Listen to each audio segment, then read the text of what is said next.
Welcome, everyone. I want to start on time so we can get everybody out of here, although we'll stay as long as you want to ask us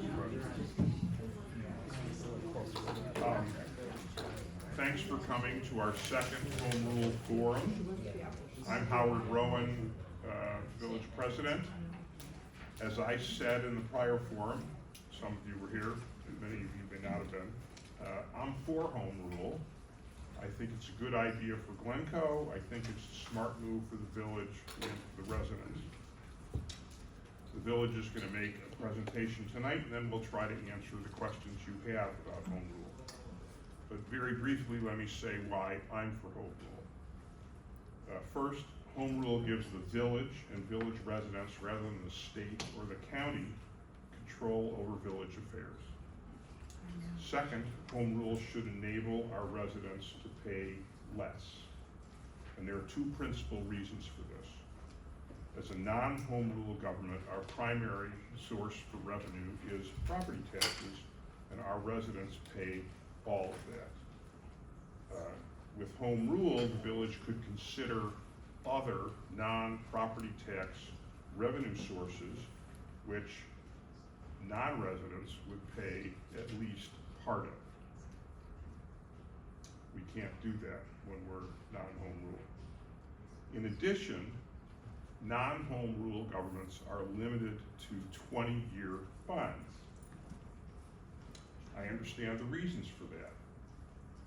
But many of our infrastructure assets, which is what we use bonds to pay for, are much longer lived than 20 years. Our water plant is almost 100 years old. It needs to be, massively upgraded and fixed, but it lasted 100 years. A Home Rule government can issue longer term bonds. The federal government, when they issue water loans, those loans are 40 years because everyone knows that water infrastructure lasts not 20 years, not 30 years, but 40, 50, 60 years, maybe longer. A non-Home Rule unit, we're limited to just 20 years. And what's that mean? That means the current residents, the people in this room, get to pay more. You get to pay for all the water infrastructure that we do in 20 years. And the guy that buys your house, he gets that for free. If we're able to raise the money with 20-year bonds, and maybe we aren't. So if we're not Home Rule, maybe we're going to not be able to do some of the infrastructure we need to do. And if you're worried about your property taxes, what is your house going to be worth if our water is suspect? It's going to be worth a lot less. I understand that there's a theory that if the village becomes Home Rule, the village government will go crazy, will mortgage us to the hilt, will do really crazy stuff. That's a theory. I suppose it's possible. But I would say at this point, virtually all of our neighbors along the North Shore and all of our neighbors in Northern Illinois are Home Rule, and not one of them has gone crazy. Not one. What protection do you have? Why haven't they gone crazy? The protection you have is democracy. And in our case, small town democracy. The board turns over every 2 years. 3 trustees 1 year, 3 others, and the president the next 2 years. So it's unlikely, and hasn't happened anywhere else, that we would go crazy. And if by some, fluke we did, you could throw us out almost immediately. So I'll say this: which government, the state, the county, or the village of Glencoe is more subject to the residents' control? That answers itself. It's us. We can't always impact the state. We can't impact the county. But I've never seen a case when the village did something that was shockingly contrary to what the residents wanted. So, on the one hand, there's a theory that armed with home rule, the village government will go crazy. That's a theory, but it's not happened anywhere, and it's certainly not likely.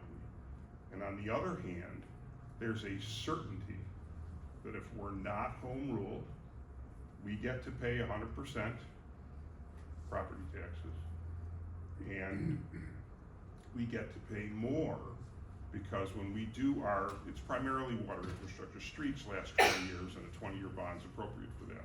But we are looking at huge, massive expenditures on our water plant and our water system. And the current residents will get to pay way more if we're not home rule. So that's why I'm for home rule. I think it's the right move for Glencoe. I've thought about it. I think it's a smart move for Glencoe. That's a brief statement of my thinking. We'll provide more information tonight, and then we'll answer your questions because we want to hear what you think. Thanks very much.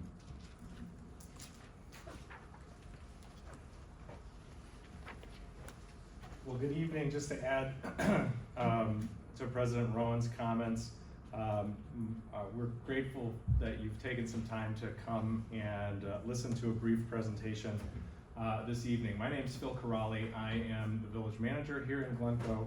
I'm going to present a few of these slides. Our deputy village manager, CFO Nikki Larson, is going to present some of the information in these slides this evening. And then, as President Rowan mentioned, we are happy to answer questions to the best of our ability as you have them, kind of near the latter part of the hour. We are recording tonight so that people can tune in if they haven't had a chance to attend this evening. And we are going to try to wrap up as best as we can by 7 o'clock, just to be respectful of your time. So we'll kind of get some information out there and then get out of the way so that you can ask your questions. I want to take just a moment to take a couple of steps back on how we got to this point. This current discussion of home rule kind of has its foundations back in 2017 when the village board was assembling its almost replaced strategic plan.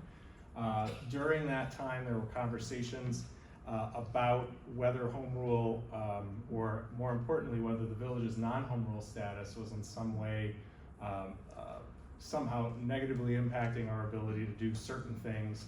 And there was a lot of research and staff presentations during 2019 and 2020 that led to some conversations. And in early 2020, the village board was nearing a place where a possibility of placing a referendum on the November 2020 ballot was being discussed. And those conversations took place in February of 2020, and by March, the world had shifted a bit. And so this subject was put on ice and was brought back up by the current village board last year.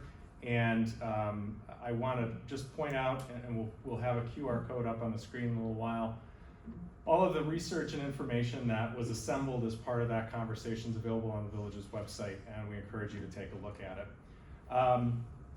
We're going to just start with a bit of, what is home rule?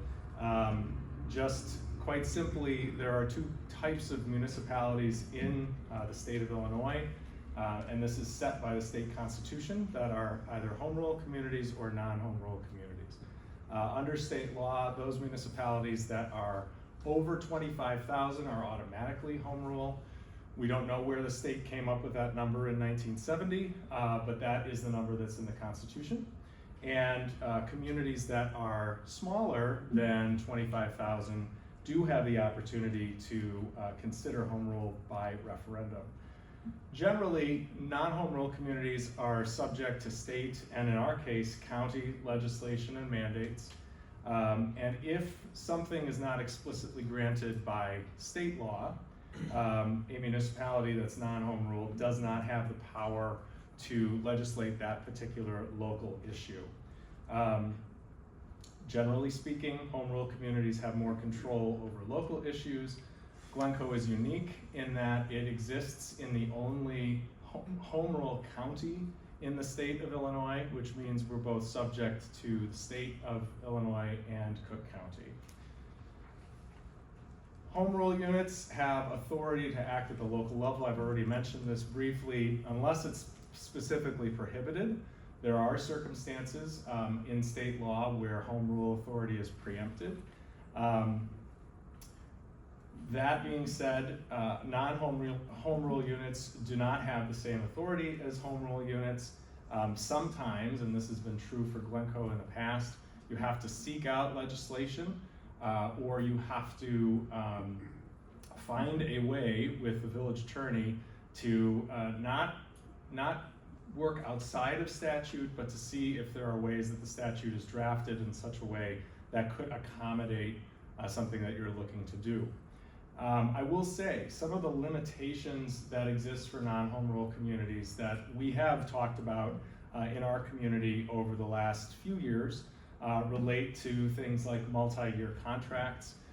While we as a non-home rule community have the ability to enter into a multi-year contract, generally those contracts run with the term of the village president, which can limit our ability to be flexible or to work through issues. There are ways of dealing with it, and our attorneys have helped us with that.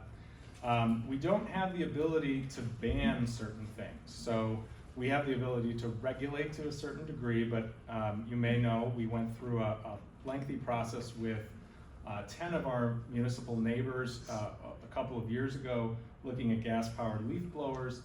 We had the ability to regulate them, but some communities were marching down the path of banning them altogether. We don't have the ability to do that. Same is true with electric scooters, same is true with regulations on dangerous animals. We had a situation come up back in 2017 where one dog was killed by another, and as we began to research the subject, because a resident came to us and said, we'd like to see you do something about this, we discovered that the village doesn't have the authority to regulate that type of thing. We're subject to the county's ordinance relative to dangerous animals. And then one thing that's come up, some people have asked me this question as they see things happening at what is now the former Hoover Estate. 29 new homes will be built on that site. State statute accommodates impact fees for school districts and park districts. It does not accommodate impact fees for non-home rule municipalities. So why does that matter? Well, it's, we will take over a new street and a series of underground infrastructure that are being built for that subdivision. And when we take that over, it will be the village's responsibility to maintain that for well into the future, arguably forever. And that is an impact to what the village has responsibility for. Both the school district and park district likewise have responsibilities that they perhaps didn't have before. And so those impact fees that they're able to collect, they can utilize to help offset at least some of those early costs for that. Home rule communities are exempt from mandates unless home rule authority is preempted. I've mentioned this before. We are subject to state or county mandates and with perhaps less resources to respond to those. So what does that mean? Paid Leave for All Act was legislation that the state of Illinois passed last year. We didn't have a concern necessarily with the legislation, but some of our home rule communities, as home rule neighbors, looked at that legislation and said, we're not sure how it's going to impact our business community, and they exercised home rule authority to say we're going to study that some more before it goes into place for our community. Interestingly, there were exemptions in the state statute that certain public agencies, not municipalities, but park districts, school districts, were exempt from those requirements for part-time employees. Cook County passed a similar ordinance shortly after the state ordinance was put into effect. And when it did that, it took away those exemptions.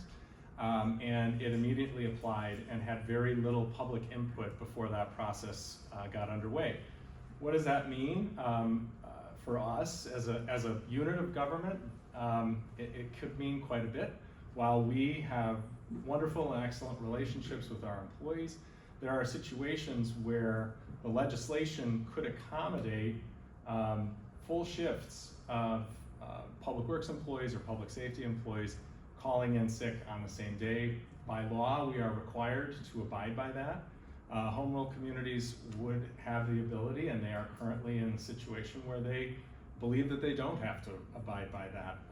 And so there could be a public safety impact in a community like this. The next two, body cameras and pension funding. Body cameras are a state mandate across every municipality, and one that we agree with. But what we understood quite quickly was there was little state funding to help pay for new training mandates and the rollout of equipment. A number of other home rule communities had resources they could tap into to help pay for those. And then pension funding, which is something that is kind of irrespective of a home rule community, something that is a pretty significant part of our annual budget. Pension funding is something that we are limited in what we can levy in terms of our property taxes to pay for those state mandated requirements. We supplement those costs with other revenues that we're able to generate.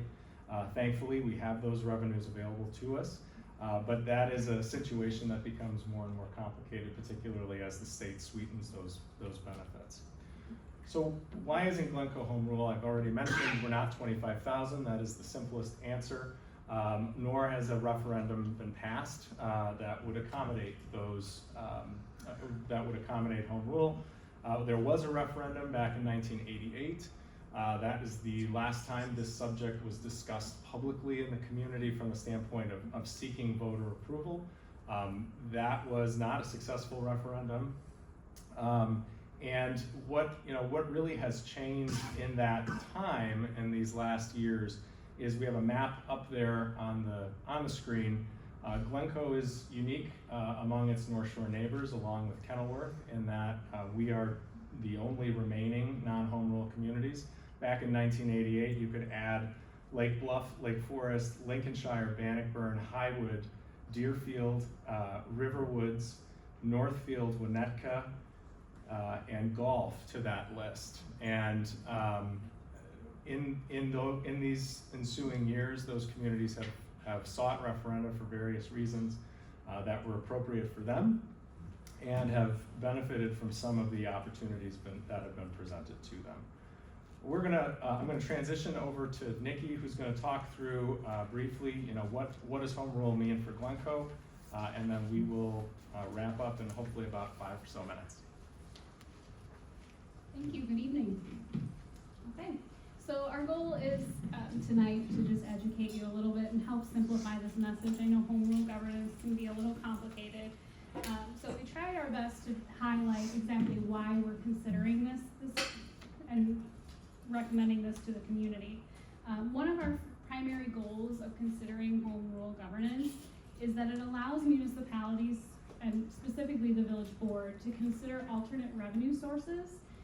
There's additional revenues that we cannot implement today as a non-home rule community that would allow the village to implement revenue streams that would take the burden away from the property tax levy, such as a sales tax or an amusement tax.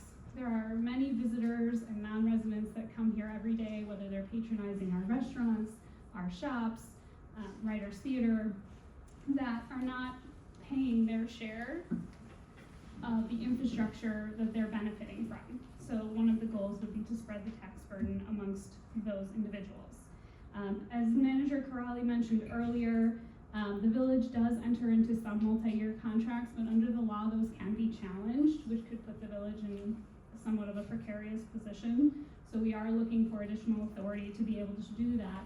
Ultimately, the ability for us to enter into multi-year contracts, especially for critical services such as 911 dispatch, does save the residents a lot of money for us to be able to lock those contracts into multi-year. Also ensuring Glencoe's financial sustainability, just having more tools in our toolbox. We'll get into this in a moment, but the village is fortunate to have a AAA credit rating. If you're not familiar with that, it's similar to having a very high credit score when you go out for a mortgage. It does save us a lot of money when we're borrowing, and having the ability to have more tools in your toolbox as a home rule community does help with that credit rating. Also providing additional flexibility in public safety, administration, and recruitment. As Manager Corrali noted, right now, the village is somewhat limited to whatever is in state statute. So we are limited in what we can do in terms of recruitment, retention, and any creativity that we could inject into that process. And obviously, making decision-making local, and creating opportunities to collaborate and assist local businesses. Right now, we're somewhat limited in our zoning administration, as well as the revenues that we can implement, that could be used for local economic development.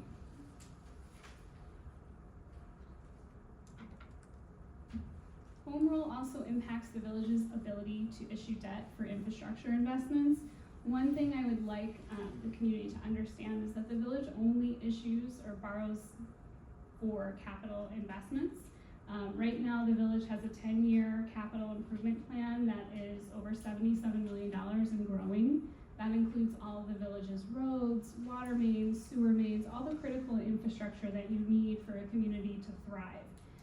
Right now, as a non-home rule community, the village is limited to borrowing over 20 years. The complication with that is many of these assets last much longer than that. We have 30-year assets, 40-year assets. Our water treatment plant right now is approaching 100 years old. So what's happening is as we're borrowing to repair those assets or build those assets, we're financing them in a short period of time, and the residents that are benefiting from the asset later in life are not paying their share of that cost. So it's front-loaded, as President Rowan referred to earlier. And also, as we noted, in terms of being a home rule community, new revenues that would be generated that would impact non-residents could also be used to supplement the capital program. And that would include a sales tax, a home rule sales tax. And then this also helps maintain our AAA credit rating. Every year, as someone that participates in the annual credit rating call with our rating agency, they ask us whether or not the community has submitted or would consider home rule authority. Mostly because they view that as having more tools in your toolbox and having the ability to respond faster in the event of a financial emergency or something unexpected like a global pandemic. I don't want to go down that road. Go ahead. Another question that we're getting in relation to home rule is how can home rule impact property taxes? It is true that home rule communities are no longer subject to the property tax cap. That is commonly referred to as PTEL. It's the Property Tax Extension Limitation Law. And what that does is for non-home rule communities in Illinois, they can only levy the lesser of the annual CPI, the annual change in CPI, or 5%. What the village board has done as agreed, we're calling it the village board's promise, to consider a resolution, it's on Thursday night's agenda, to self-impose that property tax cap. Right now, that is a resolution. If home rule was approved, that would be codified as a village ordinance, as the village board's promise to the community that they would continue to self-impose that. Currently, the village receives only 15.44% of the property tax bill. The goal of the village's administration is really to either maintain that or ultimately decrease that percentage by implementing other revenues that would decrease our reliance on the property tax levy. And lastly, one other question that we're hearing as we're out in the community educating folks about home rule is, will the village implement a real estate transfer tax as one of those additional revenues that would be available? First, I'd like to say the village has no plans to enact a real estate transfer tax. But there is one very key point that we want to make sure is very clearly communicated tonight, that the implementation of a real estate transfer tax requires a separate standalone referendum. So that is not included on the agenda for the village board to consider. That would be a second step, and the community would have to authorize us to do that, separate from home rule. Okay.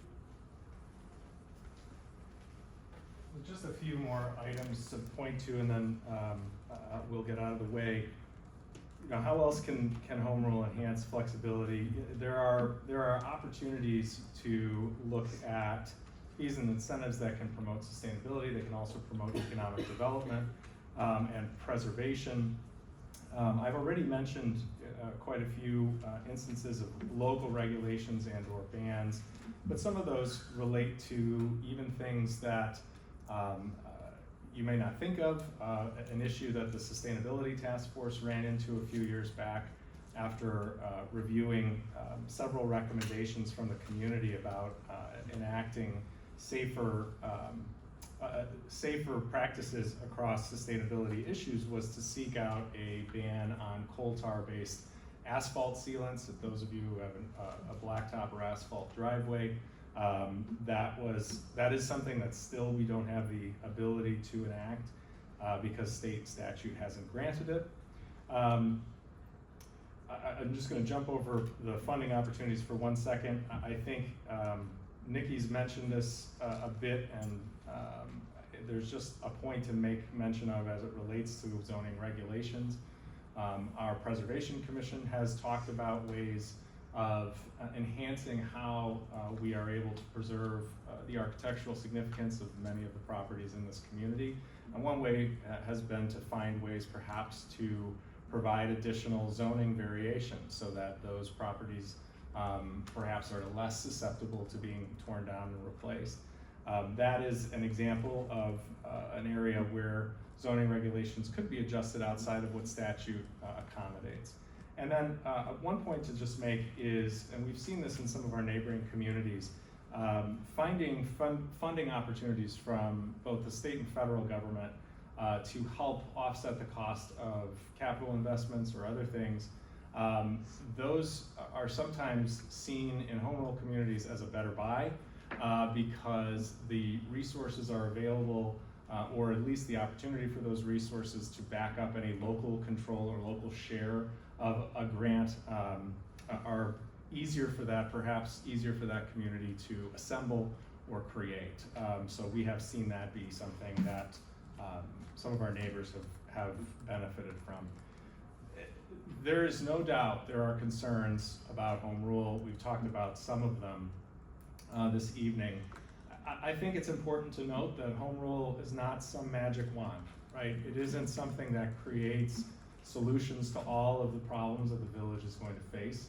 The issues that the village has ahead of it, whether we're talking about finding ways to appropriately invest in infrastructure, or we're thinking about how to best preserve architectural heritage of the community, home rule doesn't suddenly create a solution. It, though, does open us up to considering certain options, and that those options could be something that works well in our community. Maybe it worked in another community, but wouldn't work here. Those are considerations that are essentially off the table in the current environment. And I think it's important just to note, nobody from the village is saying that home rule is the great solver of problems. We do recognize that it too is limited. This is an area the village president mentioned. Others have asked me about it in the community. You know, it provides additional control to the village board. There's no doubt about that. We have, in the review and study that we've done, have tried to get an understanding of at least the North Shore communities that have moved into a home rule environment. And there's no doubt there may be decisions that some of those communities have made that some people in this room would disagree with. And that doesn't necessarily mean they would be right in Glencoe or wrong in Glencoe, but that is a question that still requires decision-making at the local level. The village prides itself on transparency in financial matters. There are few municipalities anywhere that produce a monthly treasurer's report to the detail and extent that the Village of Glencoe does. That's a tradition that well predates me and has been carried forward. Our Finance Committee, which is a subset of the Village Board, reviews those, considers what's being shared, talks about the impacts, and then makes ultimate recommendations back to the staff on how to begin to address those issues, or more broadly to the Village Board as we see issues that are coming up. And what we, I think, have seen is the village is in sound financial state today, perhaps the best financial condition we've been in many years. Our AAA rating does continue to be reaffirmed, but Nikki's not wrong. I sit on those ratings calls with Standard & Poor's, and every one of them is a bit more anxiety inducing as they ask more and more difficult questions of how do you intend to maintain what you have and what is your plan. We have 5-year financial forecasts that we put in place. We have 10-year capital forecasts that we update and evaluate every year. Those are things that other communities don't do. And having worked in 3 other municipalities, all of which are very high quality communities, let me start off by saying that, I would say that the work that we do to ensure, and by we, I'm not speaking on my own behalf only, I'm speaking especially of the work that I see our Village Board undertake. Those efforts are with the interests of the community first and foremost. And I think that's just an important point to make. I encourage you, if you haven't taken a look at any of our financial forecasts and documents that are on the village's website, that you do. They may not always be super exciting, but they are detailed and comprehensive. And you know, we talked about this quite a bit, preemption. You can be a home rule community and still not be able to do certain things that you think you should be able to, or you don't want to do, that the state of Illinois would impose. And that is a real thing. That is a component to it that I think underscores the point that home rule is not a magic wand. It is not something that solves all of life's problems, but it certainly does, and what we've seen in other communities, provide those options and alternatives that perhaps can help you navigate difficult issues. We have a lot more information, as I've mentioned a bit this evening. On the village's website, there's a QR code up on the screen. Encourage you to snap that while you're sitting here so that it's on your phone and easy to access. There have been some social media posts and informational videos that we've produced, and you'll see some information in our weekly e-newsletters.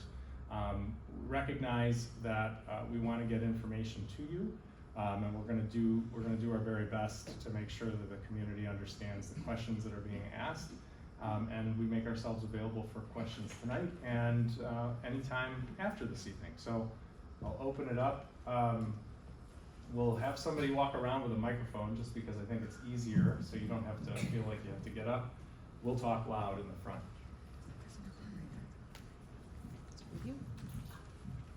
You want to hold it? Okay. Hi, thank you, Nikki and Howard and Phil for your time and the presentation.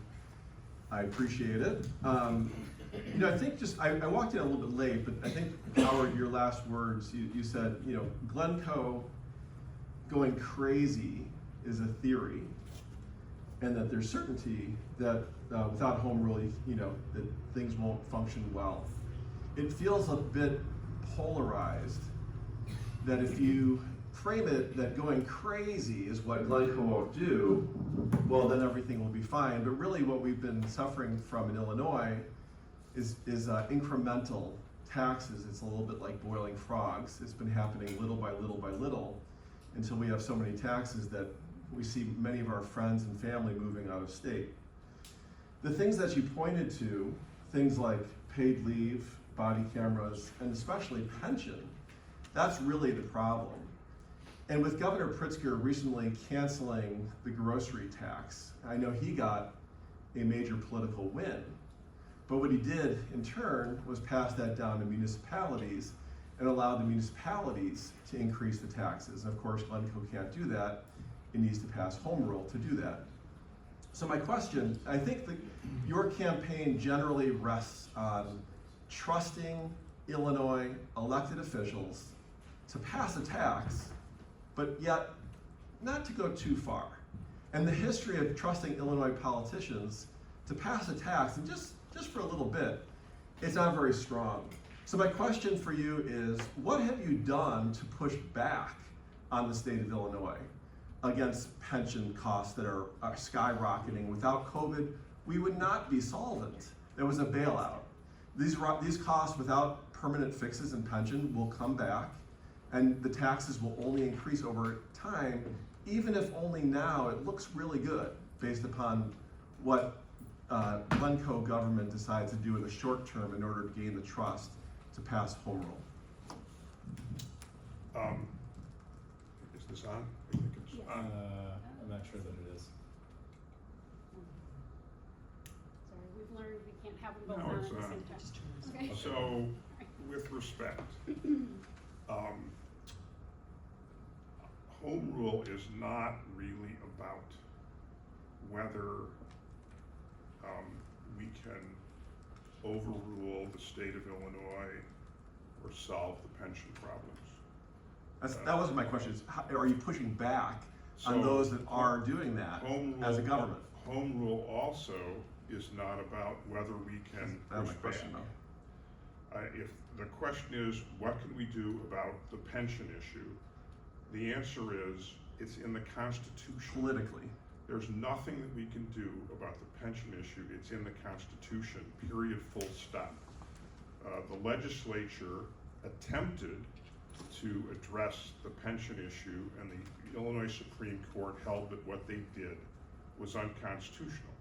So what we've done with pensions is we've made sure that we're paying more than the minimum required by the state so that we can stay ahead of it. It's uncomfortable. We don't love paying it, but we're on top of it and we're ahead of what we need to be doing. We pay for our pensions with our property taxes, and Glencoe residents pay 100% of that. What we're trying to do is find ways so that Glencoe residents can pay less, and we can find other sources. That is only possible with home rule. In addition, only with home rule can we pay for our infrastructure in a way that matches the cost and the term of the infrastructure. So, and then finally, you made a point that, have we pushed back? The answer is, when we heard about the grocery tax issue that the state was considering, I understood the point. There are two sides on that. And we talked to our representatives and we told them what we thought, but we didn't prevail. That's going to happen. And so the question is, what is our ability when the state does something? What could we do? And the answer is, we will have more opportunities to fix it if we're home rule than if we're not. And ultimately, if we run out of money, what happens is we will have to shirk on our infrastructure, and all of us will end up paying for that. When I joined, I was first on the village board 40 years ago. I came on in 1983, and it was a time of high inflation, and the prior board was not sure they wanted to raise taxes, and what they did instead was they stopped doing the infrastructure work. That was a mistake. When I got on the board, we discovered that if you don't keep up with the infrastructure, it costs 4 or 5 times as much to rebuild it. And we did that, and we were paying at the time, I think the bonds that we issued were 9%, so that was horrible. We are committed to maintaining our infrastructure, and I think there's a smart way to do it and a not so smart way to do it. Not being home rule is the not so smart way to do it, because it requires way more money from the current residents to do this. Here's an example. Winnetka has recently initiated an $85 million stormwater project that they need. Why do we do those projects? We do them in Glencoe too, so your house doesn't flood. Nobody wants to live in a house that's flooded, so they're huge projects. I believe Winnetka, because they're home rule, they were able to get substantial federal money to help with this, but still, $85 million is a lot of money. If we had an $85 million water project, and we have to do our water plant and all associated with that. We did a study, if we did a joint water plant with Winnetka, which is also has a really old water plant. If we did that, the study said it would cost the two of us $150 million. That's a lot of money. But if you just look at $85 million, which Winnetka spent, if we did an $85 million project and we issued a bond to cover it, long-term infrastructure, 20-year bond, if it was $20,000 in taxes a year, which is sort of the median in terms of Glencoe, that would be $1,300 in taxes to pay for that $85 million bond. If we did the same bond, but we had 40-year bonds, which matches what the federal government does for water, that would be $900 a year. So a huge premium is paid by the residents now because we're stuck with 20 years for assets that last 40, 50, 60 years. So I think the smart move is pay less now, matching what the length of the infrastructure term. Yes, and please say your name.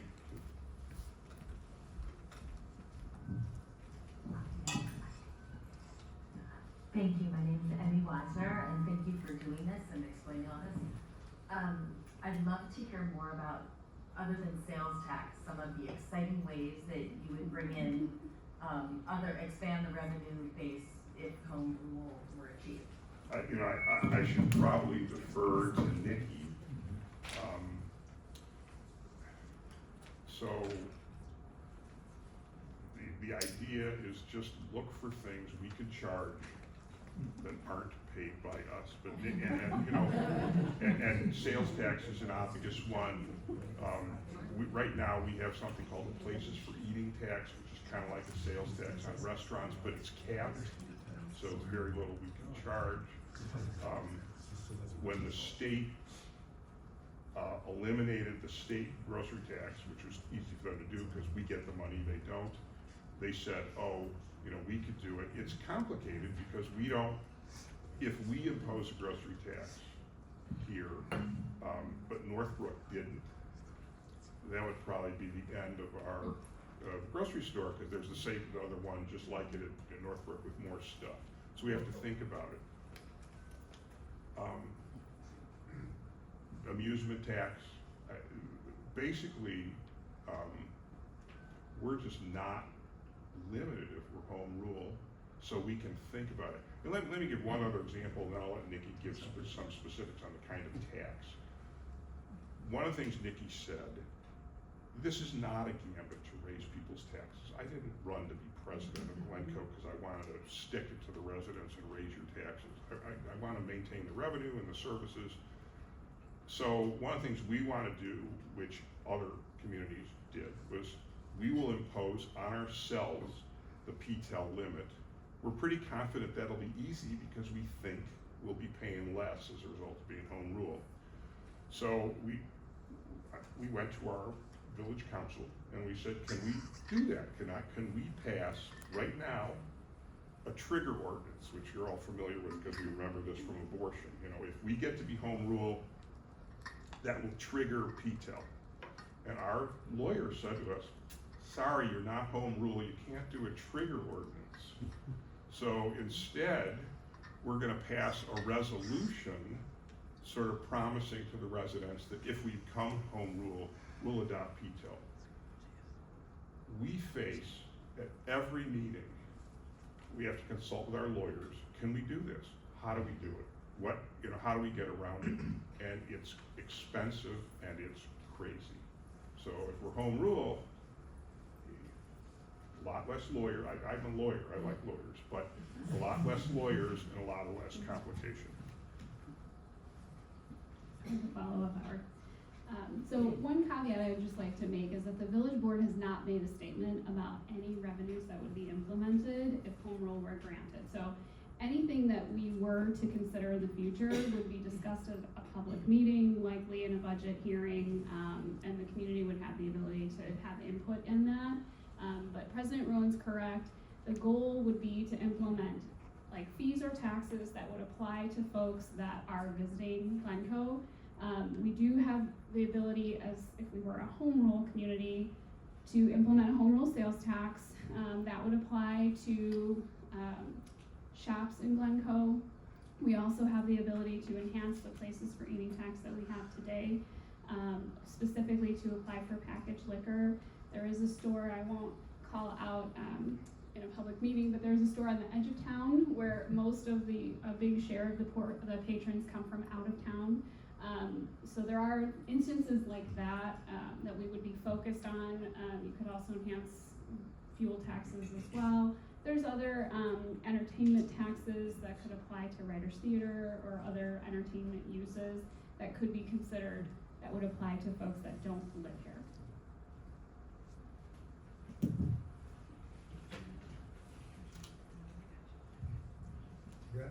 Thank you.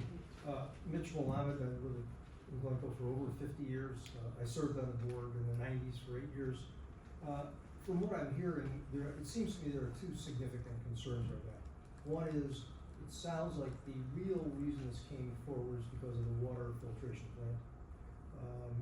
We generate income from that plant, I believe. Is there enough money or future monies that could possibly be generated by selling more water to offset a great deal of the cost? And therefore, taking consideration, so maybe not taking consideration of home rule at this point. Secondly, as I understand it, we only can have 20-year bonds, but if I'm not mistaken, we renew those bonds.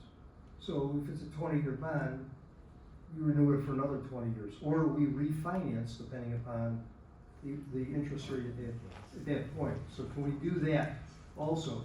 Finally, I think the other question I sort of am hearing from other people is that although there's other ways to raise revenue through sales tax or other taxes, I think there's still, we're still talking in the abstract. How much money, additional monies, can we raise from those things you're proposing? Is it 100,000 a year? Is it $1 million a year? I mean, I assume you've done some studies already trying to project. So let me start with can we make money on the water plant? Sadly, no. The reason, there's nothing mysterious about this. Our water plant cannot clean enough water to provide water for anybody else. So, it's not a profit center. Some of our neighbors have bigger water plants and they sell. And let me say, one of the reasons that I think home rule is important is because it's unbelievably important to be able to provide our own water. If we don't provide our own water, we're a customer. And if you're a customer, you're at risk that the municipality you're buying from will decide, we can take a whole bunch of money from somebody else to pay for our stuff. It's not a secret that we are currently talking with DuPage County and Western Cook County because the city of Chicago, in its infinite wisdom, decided that they needed a bunch of money and it would be great if the people from DuPage County and Western Cook paid for it. And they're getting bled to death from their point of view. I won't decide whether that's right or wrong. they're getting bled enough that they're looking at doing a multi-billion-dollar project so they don't have to be customers. So it is unbelievably important. You know, we are on the lake, we have our own water, it isn't cheap, but you mortgage your future if you don't have it. So the answer to your question is no, our water plant is not a potential source of revenue for us. It helps pay for our water, and our residents pay a bunch of money for water. The water plant and the needs for water going forward are a big reason, not the only reason for home rule, but a big reason for home rule, because we'll be able to pay for this for less. And I'll let Nikki talk about the bond issue. Okay, thank you. So good question, and you are correct, the village does have the ability to refinance bonds, and we have done so, but you cannot go beyond the granted 20-year term. So there is something in, when we pass a referendum for a bond issue, we are limited within that time frame. There's a number of limitations. The village must issue bonds within 5 years of a referendum being approved. And then once we issue bonds, we do have to spend those dollars within 3 years. And then the actual financing term cannot extend beyond 20 years. So we have had bond issues in the past where we've had larger payments, like a large principal payment at the end of the 20 years. And we have what's called a call issue that allows you to refinance the bond, but it cannot go beyond that end point. So we are still kind of stuck within that 20-year time frame. To answer your other question about revenue estimates, I don't want to be too presumptive because again, that does have to roll through the village board in a public discussion, but we are talking about large dollars. One of the things that we implemented right around 2020, 2021 was the Places for Eating tax. So just to give you an idea of what we could generate locally, a 1% Places for Eating tax yields about $250,000 in annual revenue. And that's significant, and a lot of those patrons are coming from outside of town, obviously. Our sales taxes right now, those revenues are well over $1 million. It's about 1.4 million. If we were to implement a home rule sales tax, that would not apply to things such as groceries, prescription drugs, vehicle sales, so it would be significantly less, but you're still talking about six-figure dollars, and that really adds up, especially when you're talking about capital investments.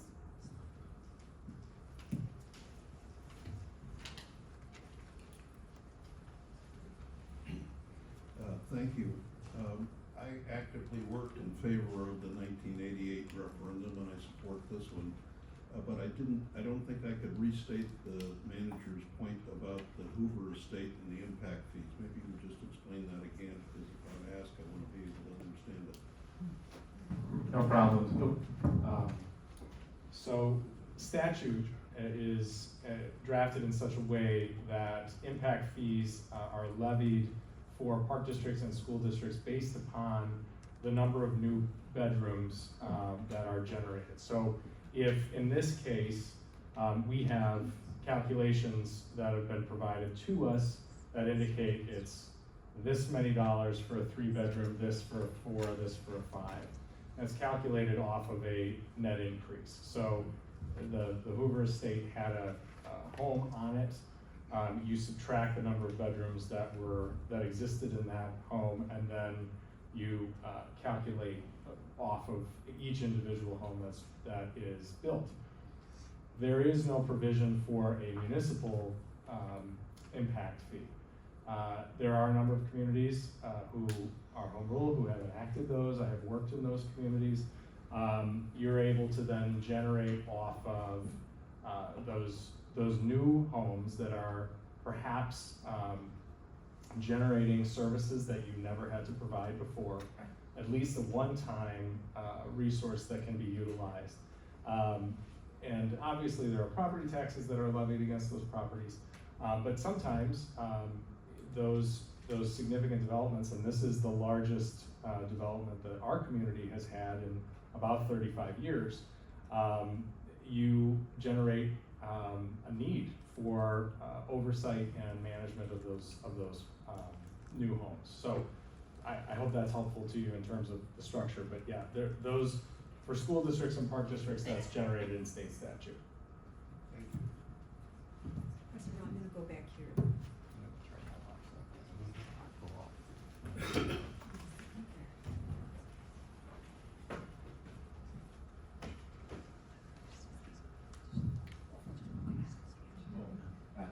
Thank you. My name is Fred Crandall. I've lived here for 40 years plus. I have A newbie. a new year. I have a follow-up question for Mitch, and Howard, I have a question for you. The follow-up question for Mitch is, what is the impact, or what would be the impact on my taxes with home rule alternate approaches to revenue? Is that gonna be designed to reduce our tax bill? Or I'm a little bit confused on the revenue estimates and what the impact is. That's one question. And Howard, the question for you is, could you succinctly give us the three top reasons why you think this is a good idea? Okay, let me see if I can answer. So, yeah, I'm not in a position to give exact numbers. We are committed to sticking with PTEL. And that's because we think we're gonna be able to reduce property taxes. We have not discussed the alternate revenue sources. And, you know, but we would like to be able to look for them, sales taxes, whatever. We think simply by changing the duration of the bonds for the huge infrastructure we're looking at, we should be able to save our current residents a bunch of money that we couldn't otherwise do. And the example of the $85 million water project, the difference between a 20-year bond and a 40-year bond is $400 a year for a resident with $20,000 in property taxes. So that's an example. Are we gonna have to spend $85 million on water? I don't know. We're desperately looking to see if we can make a deal with our neighbors, with faraway counties, if we're home rule, so that we're in a position to try to get federal largesse. We'll look for that. We're gonna do everything we can, but you know, $400 a year adds up. Just because, and the difference, no one wants to borrow a lot of money. We don't want to borrow forever. But if you have an asset that's going to last 40, 50, 60 years, it is not fair or smart for the current residents to pay for it for the person you're going to sell your house to. So, what are my three reasons? One, I think local control would be good.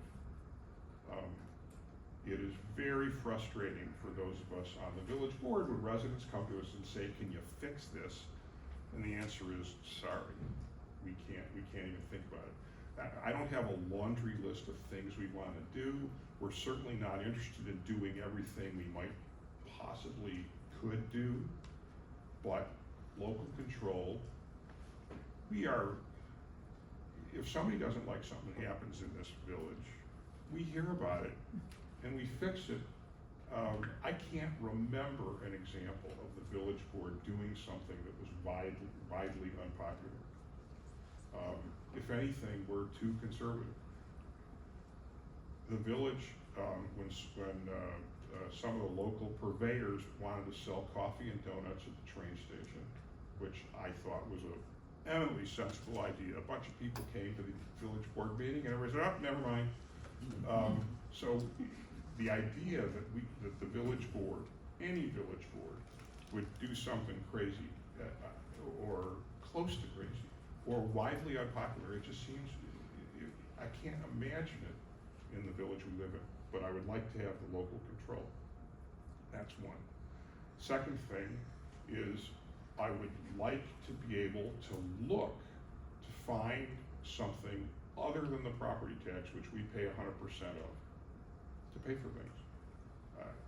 Will we be successful in that? I don't know, but we might. I mean, I don't want to do anything to interfere with the success of Writers Theater, which has been a great thing for the village. But, you know, maybe we could get a few bucks on some kind of amusement tax that wouldn't put Writers Theater out of business and would help us. So that's the second thing. And then the third thing is this bonding. It seems we are not profligate, but we have things we must do with our infrastructure, and we are committed.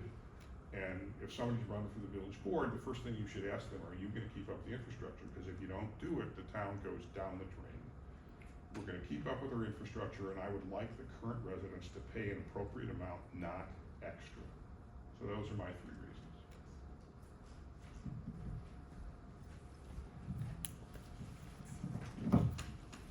Hi, Isabel Zaplinski. Thank you so much. This has been very informative. I have a lot of questions, but it's 7:01, so I'm gonna ask one question. Could you play out a scenario of overturning the board promise on the tax cap and what that would entail, or what would have to happen in order for that to happen? And really just talking about the checks and balances of everything we've discussed.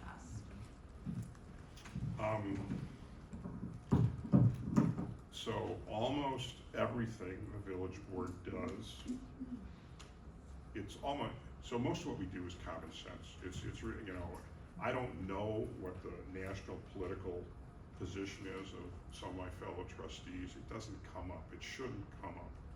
Almost everything we do is unanimous, or there's a dissenter once in a while. In order to overturn the village's promise, you'd have to have a majority of the board vote and say, okay, we've decided we're gonna raise taxes after all. That would have that's the idea that would happen in light of the fact that we couldn't possibly have coffee and donuts at the train station seems fanciful to me. But if it happened in, you know, less than 2 years, you could throw the bums out if it was inappropriate and reinstate it. Like I said, that raising property taxes is the opposite of the plan. We pay, if you look right now, Glencoe's property taxes are pretty high compared to our neighbor. They're sort of close to the top. Being non-home rule hasn't helped. And for the reasons we've said, we think it hurts. Our property taxes are higher because we can't do things in the inexpensive way, and because that's the only place we can look. The idea is to find other places to look and to be smarter and to pay less. We have term limits here. You know, I plan on running again, and that'll be it. If I get selected again, and if it won't, that'll be it too. But, you know, the idea that you'd have a rogue board that would light themselves on fire to raise taxes when they promise not to, that's not the goal. The goal is the opposite. That's why we want to do this. I hope that answered it. I don't know that I need microphone. It's mainly to Mr. Randall and anybody else that might not understand the 20-year bond issue, which I think is the single most important thing here. When we bought our houses in Glencoe, I would surmise that very few of you used 10 or 15-year mortgages. And the reason is when you used a 30-year mortgage, your monthly payment was less. It's as if the state has imposed a restriction where Glencoe can't do better than a 20-year mortgage. We're looking to release that. There could possibly be no alternatives ever done. It's available, it's possible, but it might not even happen. The water plant to have a negotiating position with DuPage, with Winnetka, it's facilitated by the flexibility of home rule. And the biggest thing is the bond issue. It lowers the monthly, the yearly cash flow requirement. So it causes our taxes to go up slower than they otherwise would do.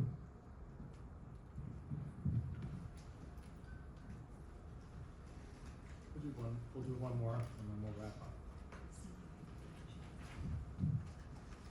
Hi, Brad Levison. Of all of our neighbors, has anyone voted to go above the detail or increase property taxes more than the State Department? So, I can't speak with absolute certainty.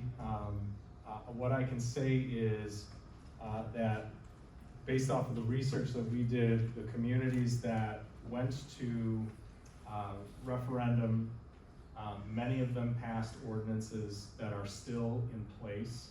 That includes Lake Forest, Lake Bluff, Bannockburn.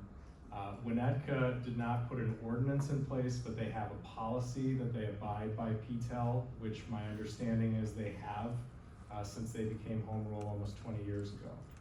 So based off of what we've seen, they have been able to hold to those commitments.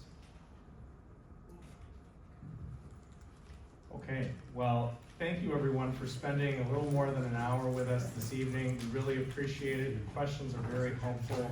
As I said, there's a video. Thank you. We did record this, so the video will be uploaded to the village's website, and you can share that with friends and family. If there are questions, you can always feel free to send those on to me or to Nikki. And if we can't answer them, we'll do our very best, but if we can't answer, we'll let you know that. But again, thank you for taking some time on a summer evening to come and learn a little bit about this subject. Appreciate it.